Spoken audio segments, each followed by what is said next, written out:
وزارت قانون نے جسٹس قاضی فائز عیسیٰ سے متعلق معاملے پر 10 رکنی وزارتی کمیٹی قائم کر دی ہے۔ کمیٹی جسٹس قاضی فائز عیسیٰ کے کیس میں تحریک انصاف حکام کو خفیہ معلومات فراہم کرنے والے اہلکاروں کا تعین کرے گی۔ وزارت قانون نے کمیٹی کی تشکیل کا نوٹیفیکیشن جاری کر دیا ہے۔ اسی پر بات کریں گے۔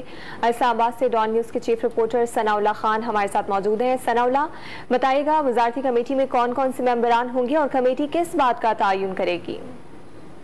دیکھیں، بڑے انٹرسٹنگ موو ہے اور وفاقی کابینہ نے 27 اگست کو ایک فیصلہ کیا تھا۔ اس فیصلے کی روشنی میں وزارت قانون نے یہ کمیٹی بنائی ہے اور 10 وزراء ہیں، اور اس میں دلچسپ بات یہ ہے کہ پی ڈی ایم میں شامل تمام جماعتوں کے جو وزراء ہیں ان کو شامل کیا گیا ہے۔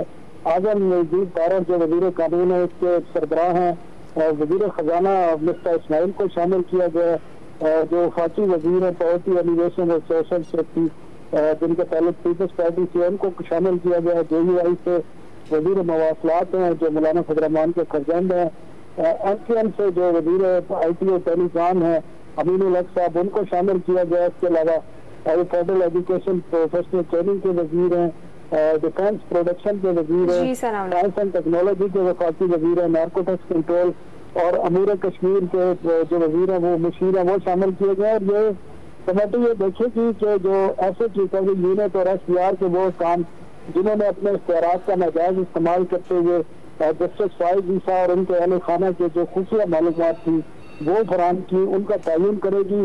اور دلچسپ بات یہ ہے کہ ایس پی آر میں وہ جو حکام تھے جنہوں نے یہ معلومات فراہم کی ان کو تمام کو اعلیٰ عہدے دیے گئے ہیں، وہ بھی تعین کرے گی کہ کس نے ان کو اعلیٰ عہدے دیے گئے۔ کیونکہ تفصیلات فراہم کرنے کے لیے آپ کا شکریہ ثناء اللہ۔